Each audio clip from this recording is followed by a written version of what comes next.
जब मनुष्य अपने शरीर से ऊपर उठ जाता है, तब वह न भूख जानता है, न प्यास, न दिन का भान रहता है, न रात का।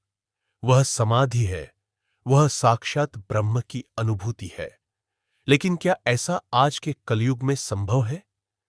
यह कहानी उस योगी की है जिसने संसार छोड़कर आत्मा के गहनतम स्तरों में प्रवेश किया, जिसने जीवन के भोगों को नहीं बल्कि ब्रह्म की अनुभूति को चुना, जिसने न केवल कई दिनों तक अन्न जल छोड़ा बल्कि 8 दिनों तक स्थूल शरीर छोड़कर समाधि में रहा और लौटकर भी वही निर्मल तेज और करुणा लिए खड़ा रहा। बचपन में ही भिक्षु बने। रामदीन बचपन से ही अलग थे। गांव के बच्चों के साथ खेलने की बजाय वे मंदिर के पीछे घंटों बैठकर ध्यान करते।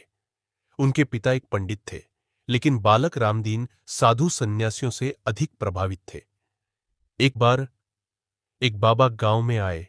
उन्होंने देखा कि 10 साल का बच्चा किसी कोने में बैठकर सांस पर ध्यान कर रहा है। बाबा ने उसके सिर पर हाथ रख दिया और बोले, तू इस जीवन का नहीं है, तू समाधि की यात्रा पर है। 14 वर्ष की आयु में रामदीन सब कुछ छोड़कर हिमालय की ओर निकल पड़े। गंगोत्री के पास एक गुफा में बैठकर उन्होंने 12 वर्षों तक मौन साधना की। न टीवी, न मोबाइल, न संवाद, न स्नान, केवल ध्यान, श्वास और आत्मा। उनके शरीर पर कीड़े चलने लगे, लेकिन उन्होंने अपनी इच्छा को साध लिया था। गर्मी, सर्दी, भूख, प्यास, कुछ भी उन्हें हिला नहीं सकता था। एक दिन कुछ श्रद्धालु गुफा के पास पहुंचे। उन्होंने देखा कि योगीराज बिल्कुल स्थिर बैठे हैं। न सांस चल रही थी, न हृदय की धड़कन।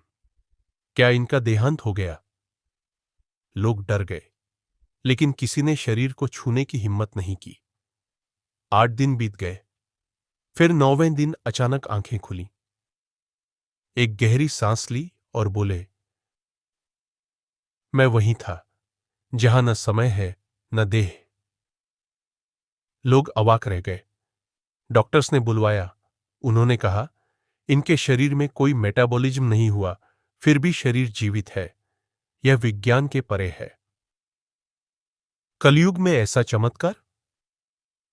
लोग कहते हैं, अब तो सब पाखंडी है, सच्चे योगी नहीं होते। लेकिन अनंत ब्रह्मानंद उन सभी धारणाओं को झुठलाते थे। उनके पास न कोई कैमरा था, न प्रचार। वे सिर्फ ध्यान की गहराई और आत्मा की सच्चाई में रमे रहते थे। वे कहते, जिस दिन तुम अपने भीतर के शोर को शांत कर लोगे, उसी दिन तुम भी समाधि को जान सकोगे। जब उनसे पूछा गया, आप कहां गए थे?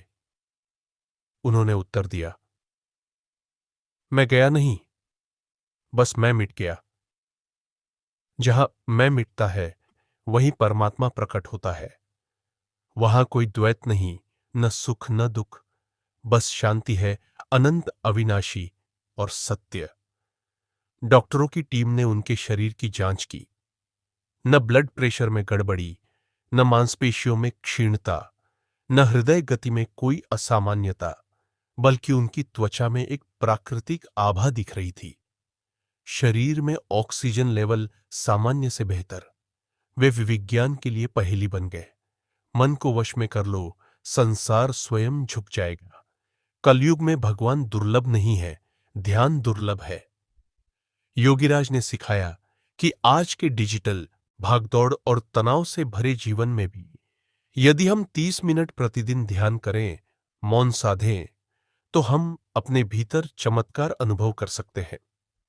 योगीराज अब 120 वर्ष के हैं। कोई नहीं जानता उनका जन्म कब हुआ। वे अब भी जीवित हैं, लेकिन किसी को नहीं बताते कि कहां हैं। कभी किसी गांव में दिख जाते हैं, कभी किसी मेले में। बोलते नहीं, बस आंखों से आशीर्वाद देते हैं।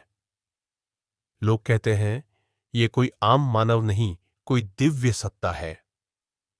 आप देख रहे हैं we inspire story YouTube channel, जहां हम लाते हैं आपके लिए ऐसी सच्ची, प्रेरणादायक और आत्मा को झकझोर देने वाली कहानियां। अगर आपको यह कहानी पसंद आई तो इसे शेयर करें, क्योंकि कलयुग में ऐसे सिद्धयोगी दुर्लभ हैं, लेकिन उनकी प्रेरणा अमर है।